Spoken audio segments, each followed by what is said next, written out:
On this edition of A-10 Hoops Talk, it's tourney time. We'll look at what it takes to prepare for the Atlantic 10 Basketball Championship. We have a great lineup of guests that have great insight and experience with that topic. It's A-10 Hoops Talk Beyond the Paint, starting right now.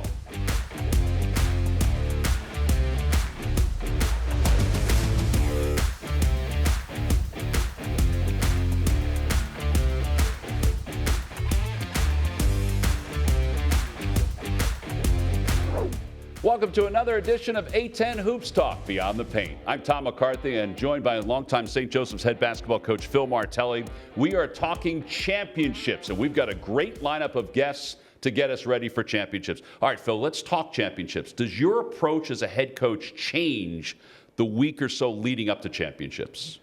No, not leading up to it, but as you get close and you decide, do we have a bye? Do we have a double bye? When are we going to play? How are we going to travel? You also have to pay attention to the academic pursuit of your players, because in and around spring break, you're playing another week of basketball. You have to factor that in. They still have to be student athletes.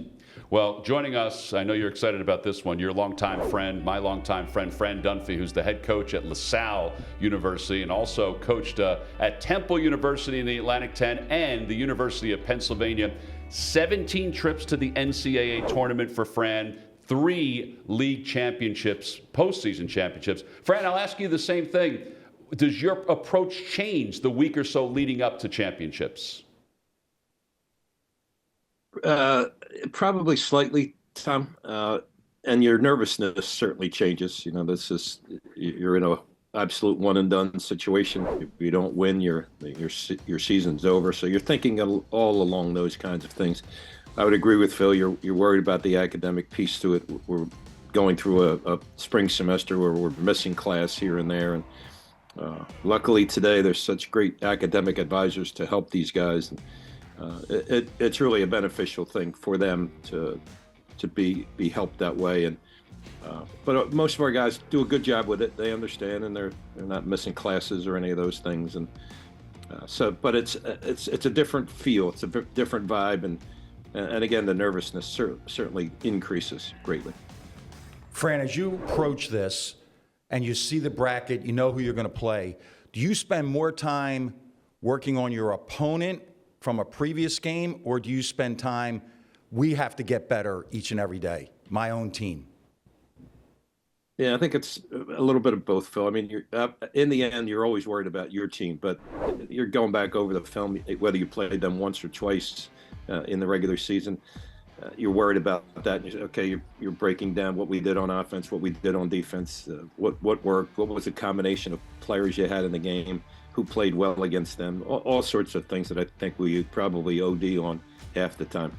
And kids aren't worried about it. They're just going out there and trying to make a shot, and trying to follow the instructions you have. But I think it's a little bit of each. There's matchups that you have that are really, something that you can hopefully figure out. And there are other matchups where you're still struggling every game to figure out what's a better strategy for you to use, or a substitution pattern, or whatever, or change of defense. All the stuff that we all, again, go crazy over. Because you've been there, done that, what does an A-10 champion look like?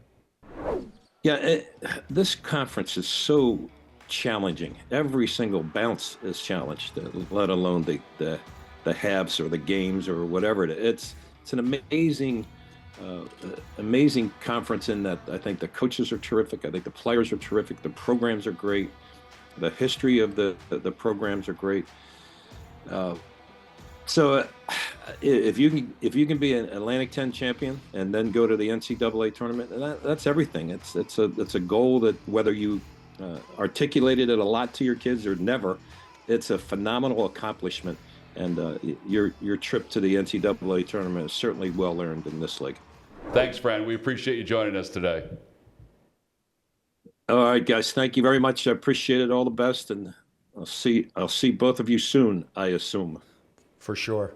We go from LaSalle to Dayton, where head basketball coach Anthony Grant joins us on A-10 Hoops Talk. Anthony, thank you for joining myself and Phil. You know, we're getting to the point in the year, which you're so used to, it's preparation for tournament time. Do things change for you, or is it just still one game at a time leading into tournaments? Yeah, Tom, I would say it's pretty much one game at a time.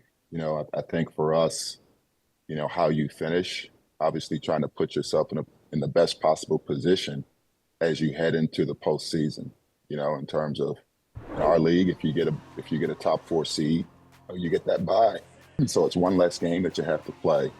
And so, at the end of the day, it comes down to matchups, comes down to a lot of different things, but I think you have to take it one game at a time. Anthony, the Dayton faithful provides such a home court advantage, and they travel so well. Will that again transfer to this year's A-10 tournament in Washington, D.C.? I think so. I think, Coach, as you know, our fan base is one of the best in the country. So they certainly come out and support us. Obviously, we have to do our part and obviously, put ourselves in a position where we can advance in the tournament. And certainly, the closer you get to weekends, it certainly helps everybody's fan base in terms of their ability to travel and support you. But certainly, I think our fans have proven themselves to be, some of the best in the country.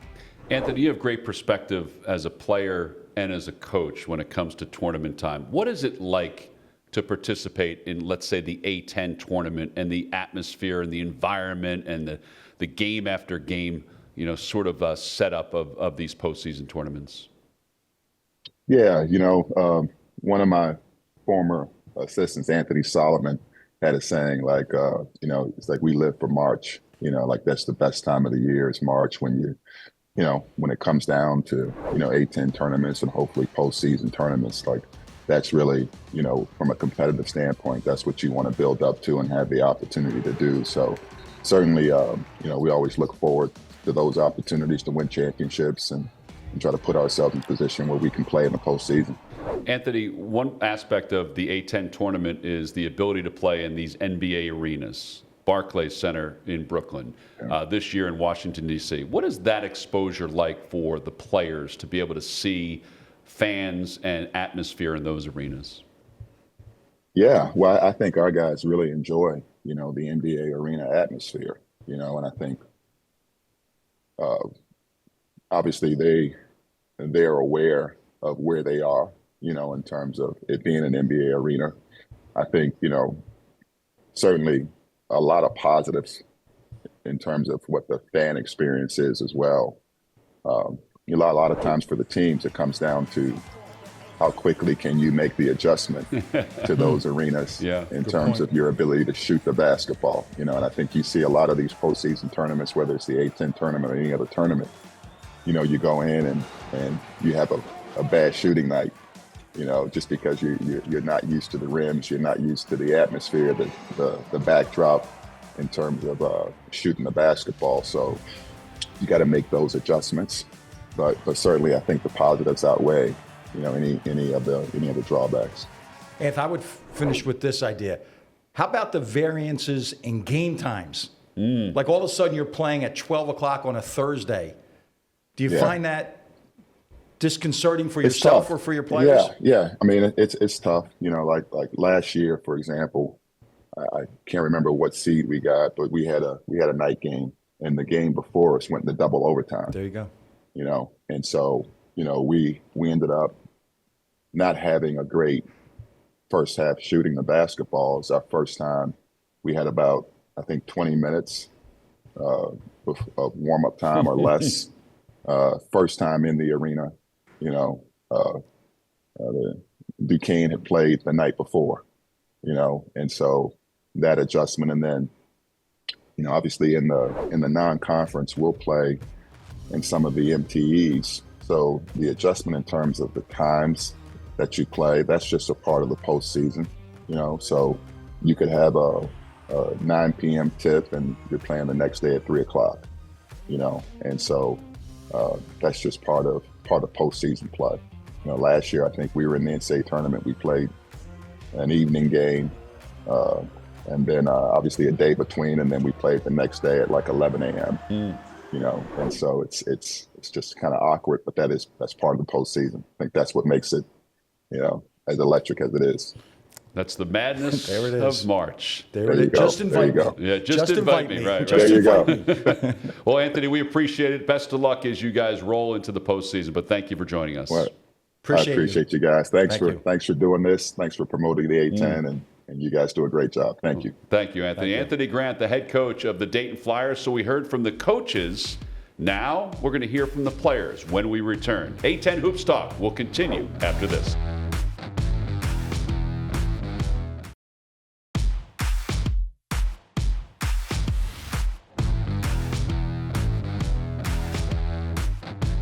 Welcome back to A-10 Hoops Talk, Beyond the Paint. Along with Phil Martelli, I'm Tom McCarthy. We're excited about this time of the year because we get a chance to talk to coaches, we get a chance to talk to folks in the media, but we also get a chance to talk to some of the players who are preparing for the postseason tournament. And joining us now is Darius Maddox from George Mason, who is a transfer from Virginia Tech, who had a lot of great success in the postseason. Darius, thanks for joining us. We appreciate that. Appreciate this. How much are you looking forward to just the general postseason atmosphere?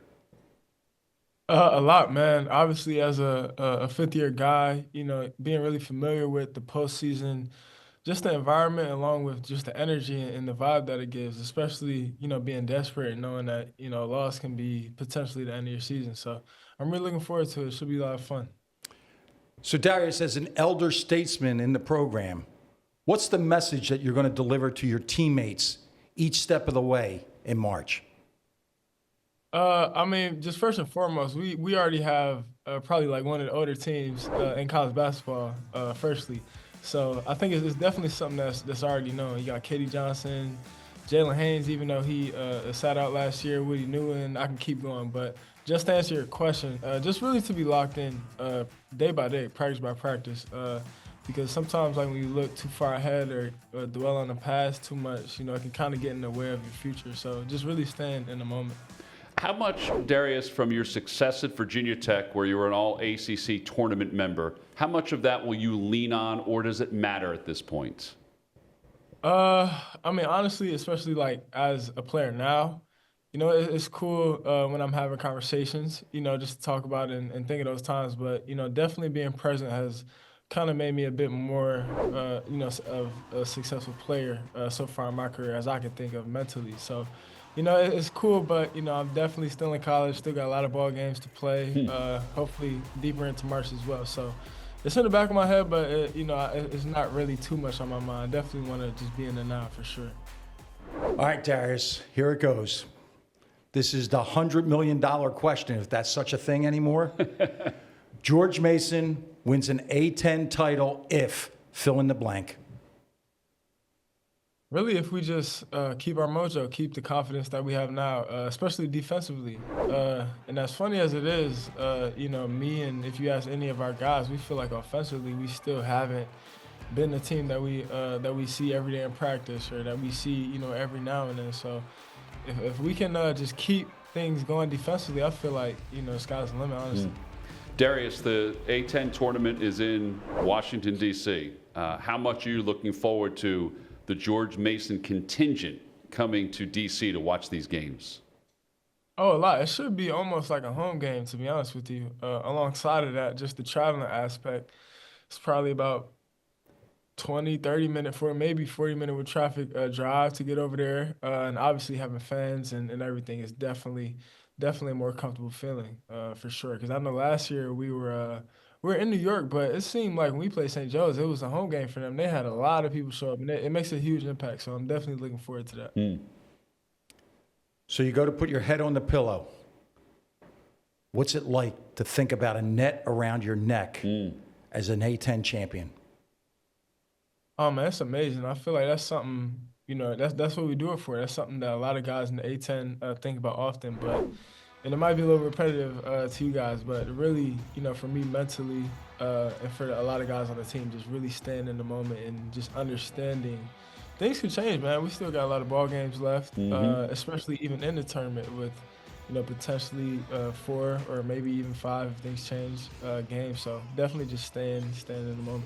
Darius, we appreciate it. We've loved watching you play at George Mason and Virginia Tech before that. We look forward to seeing you play, as you said, deep into March. So thanks for joining us. Yes, sir. Thanks for having me, guys. All right, Darius Maddox from George Mason, our guest. We'll take a break and be back with more of A-10 Hoops Talk.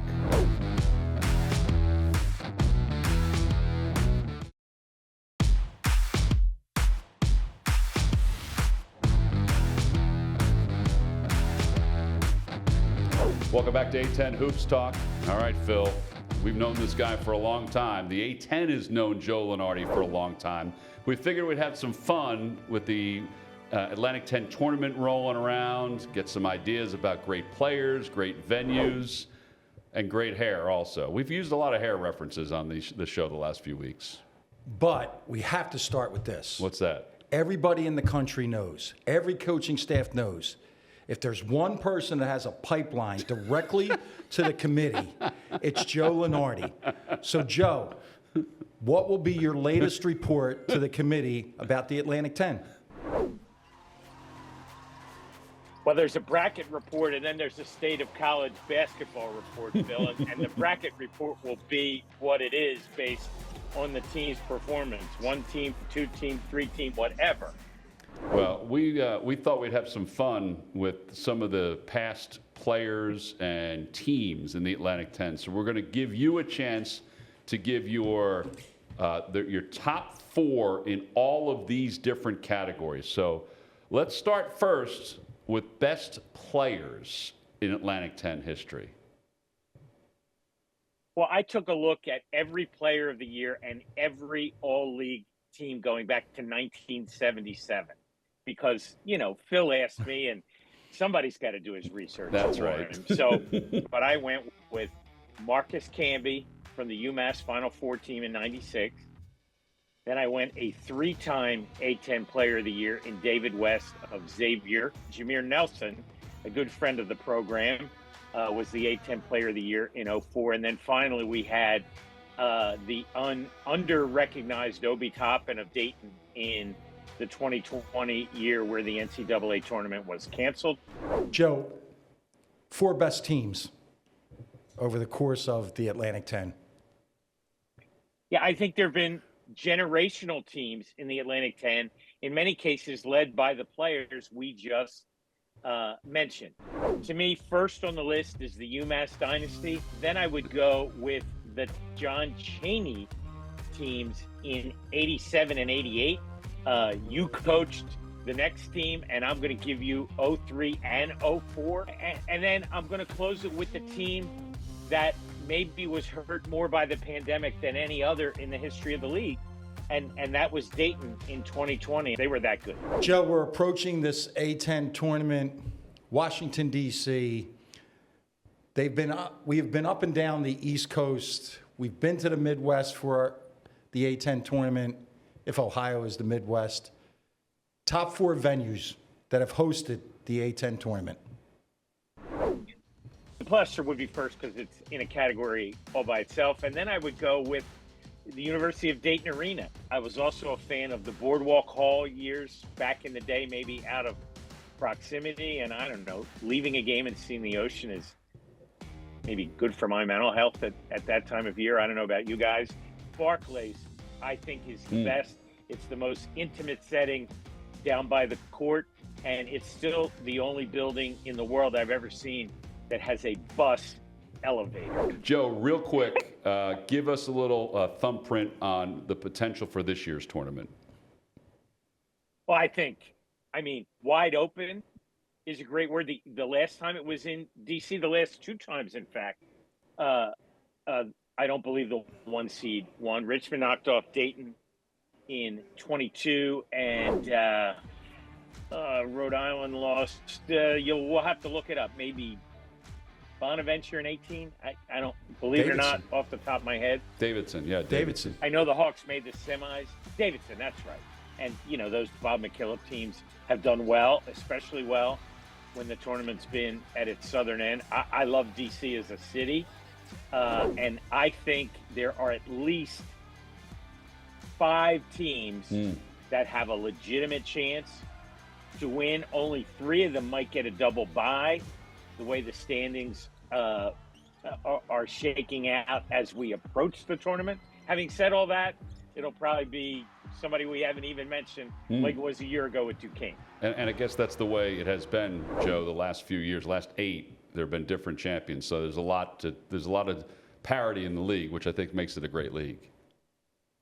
Well, and who doesn't love the conference tournament from a fan perspective? Now, I can understand why a coach would lose their hair, but as a fan, and ultimately that's what we are, I think, as broadcasters, that week is as good as any in college basketball all year long. Joe, we appreciate it, my man. You got it. We'll return to A-10 Hoops Talk right after these messages.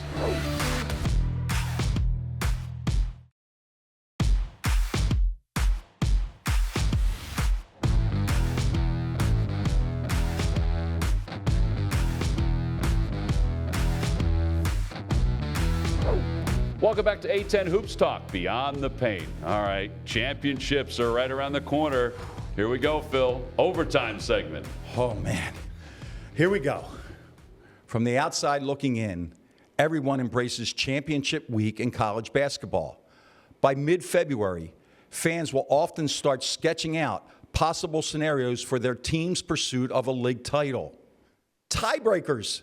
How do we do against the various opponents we may play? What time will we play? How will that impact the crowd? Will I be able to see my team on TV? All questions pondered and answered on Tuesday, and then another set of games is played, and there's a do-over. Coaching staffs are not immune to any of this. Although everyone in the profession will tell you we focus on only the game in front of us. That's coach speak. Here's food for thought. The conference tournaments are cruel and unusual, as at no point during the year do you play high-stakes win or go home games on back-to-back-to-back nights. At no point do you scout ahead looking at 2 or 3 different opponents. At no time do you have to worry about daylight savings time stealing another hour from you. Vitally important to your chance for success are your strength and conditioning, your athletic trainer, and your academic support personnel. Pursuit of a championship is an all-hands-on-deck operation. Is it tough? Yes. Is it worth it? Absolutely, positively. Words of advice? Embrace it. Chase it. Dream it. The chase is on. For Phil Martelli, I'm Tom McCarthy. Thanks for joining us for another edition of A-10 Hoops Talk.